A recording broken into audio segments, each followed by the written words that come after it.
베드로전서 2장에 기록된 이 말씀을 통해서 하나님께서 주시는 은혜를 우리가 함께 나누기를 원합니다. 여러분, 이 베드로전서 2장 말씀에는 이 베드로가 이 산 소망을 가진 자들의 사명과 실제적으로 이 세상 속에서 어떤 삶을 살아야 하는가, 이 구체적인 그리스도인의 삶에 대해서 권면을 하고 있습니다.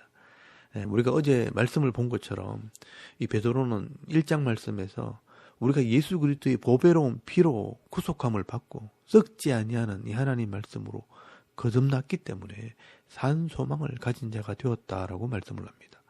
이렇게 하늘에 살아있는 소망을 가진 자들은 이 땅에서 세상 사람들과는 다른 이 구별된 삶을 살아야 하는데, 과연 그 구별된 삶이 어떤 것인가? 이 베드로가 제일 먼저 말씀하는 것은 신령한 젖, 이 변하지 않는 이 하나님 말씀을 사모해야 한다라고 말씀을 합니다.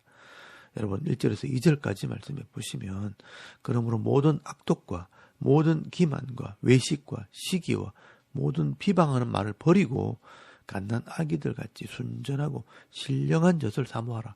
이는 이로 말미암아 너희로 구원에 이르도록 자라게 하려 함이라 라고 말씀을 합니다. 이 성도가 예수 그리스도의 십자가를 믿고 말씀으로 거듭났다고 다 되는 것이 아닙니다. 영적으로 거듭났다면 이 영혼이 다시 태어났다는 것인데, 다시 태어났다면 이 영적인 갓난 아기와 같은 것입니다. 그래서 이 어린아이가 이 젖을 먹고 자라나는 것처럼 순전하고 신령한 젖을 사모하라라고 말씀을 합니다. 이 순전하고 신령한 젖은 이 변하지 않는 이 하나님 말씀을 의미하는 것입니다.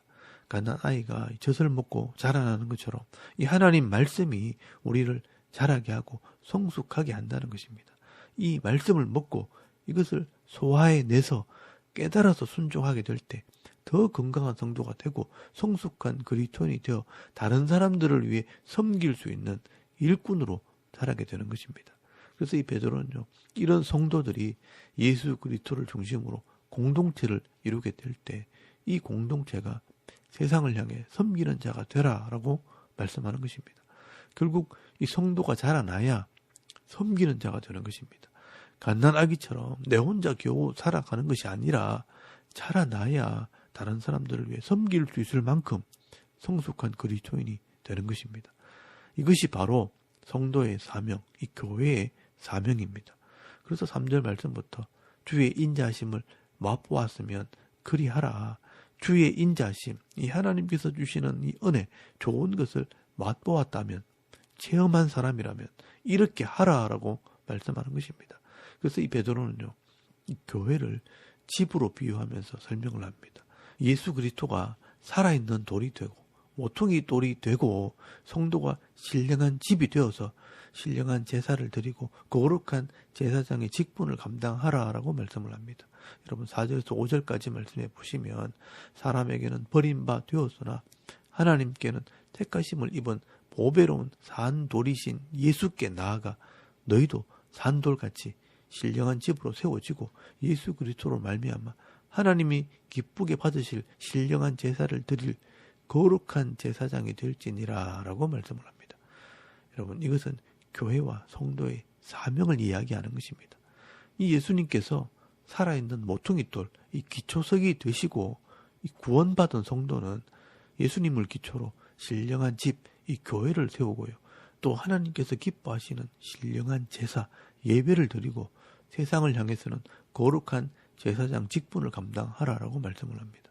그러므로 이 구원받은 성도들은 신령한 집, 이 구원받은 성도들의 모임, 교회가 되고, 그리고 그 교회를 통해 하나님이 기뻐하시는 예배가 드려지고, 또 제사장 역할, 이 전도와 선교를 감당해야 하는 것입니다.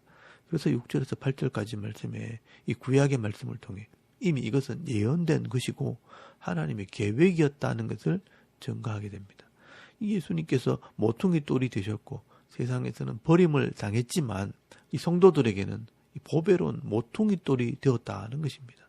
하나님께서는 이 구약을 통해 예언해 놓으셨고 이미 계획한 것이기 때문에 이 구원받은 성도들은 이 사명을 감당해야 하는 것입니다. 그래서 9절 말씀해 보시면 이 교회의 사명을 설명을 하고 있습니다.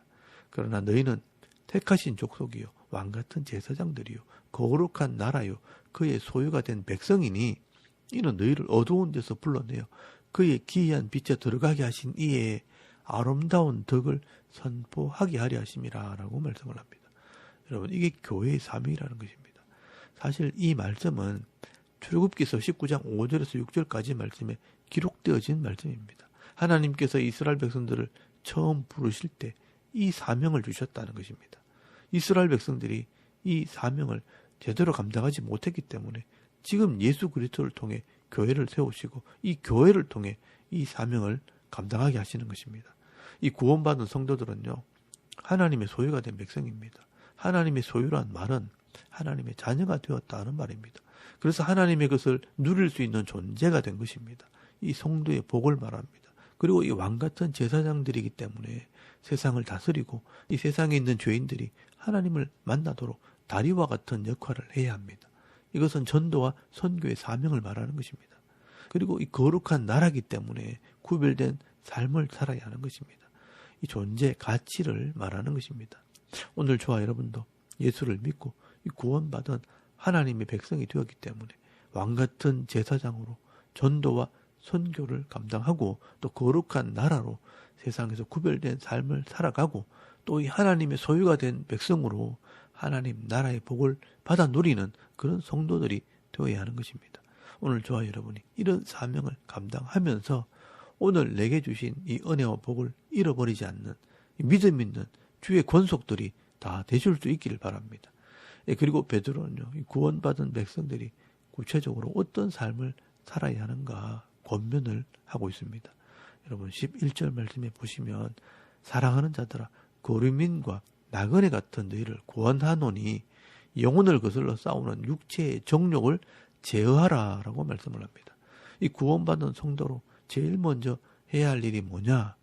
이 성도는요, 하늘의 소망이 있기 때문에 세상 사람들처럼 욕심을 내면서 싸우지 말라. 영혼을 거슬러 싸우는 이 육체의 정욕을 제어하라 라고 말씀을 합니다. 그래서 우리가 이 땅에 있는 이 작은 것 때문에 서로 다투고 싸우고 아웅다웅하지 말고 하늘의 이 소망을 가진 자로서 좀 너그럽게 나눠주고 섬기는 삶을 살아야 한다고 말씀을 합니다.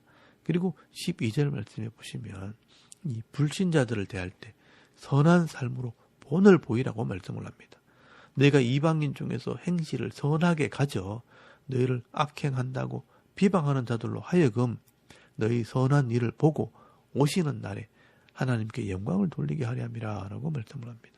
세상 사람들에게 이 행실을 선하게 하라는 것은 결국 이 하나님의 말씀대로 살아가는 삶을 말하는 것입니다. 하나님의 말씀대로 이웃을 사랑하되 내 몸처럼 사랑하고 악을 행하는 것이 아니라 공의와 정의를 행하게 될 때 이 세상 사람들이 우리를 보고 하나님께 영광을 돌리게 된다는 것입니다. 그리고 이 나라에 충성하고 인간의 법도 순종하라고 말씀을 합니다. 여러분 13절 말씀에 보시면 인간의 모든 제도를 주를 위하여 순종하되 혹은 위에 있는 왕이나 혹은 그가 악행하는 자를 징벌하고 선행하는 자를 포상하기 위해 보낸 총독에게 하라라고 말씀을 합니다. 나라의 법도 순종하고 지도자들을 존중히 여김으로 이 나라가 평안을 누리게 하므로 모든 사람들이 평안을 누리도록 순종하라는 것입니다. 17절 말씀에는요, 무사람, 이 세상 사람들 공경하며 형제를 사랑하며 하나님을 두려워하며 왕을 존대하라라고 말씀을 합니다. 우리 성도들이 교회에서도 잘해야 되겠지만 이 나라를 위해 또 공직자들을 위해서 또 이웃을 위해 우리가 공경하는 삶을 살아야 된다. 사랑하는 삶을 살아라는 것입니다. 그리고 이런 사람들을 위해 항상 기도하고 섬기는 삶으로 이 모든 사람들에게 선한 삶을 보여줘야 합니다. 그런데 요즘 우리 교회와 성도들이 이런 말씀대로 사는 것이 아니라 도리어 비난을 받고 심지어 조롱을 당하는 삶을 사는 것이 아닌가 돌아보게 됩니다. 오늘도 저와 여러분이 어디를 가든지 이 땅에 있는 동안 성도로서 아름다운 모습을 세상 사람들에게 보여주고 선한 삶을 살게 될 때 하나님께 영광이 되는 삶을 살아가는 이 믿음 있는 주의 권속들이 다 되실 수 있길 바랍니다. 그리고 18절 말씀에는요, 직장인들에게 권면의 말씀을 하게 됩니다. 여러분 18절 말씀에 보시면 사환들아 하는 것은 한 집의 종들, 일꾼들을 말하는 것입니다.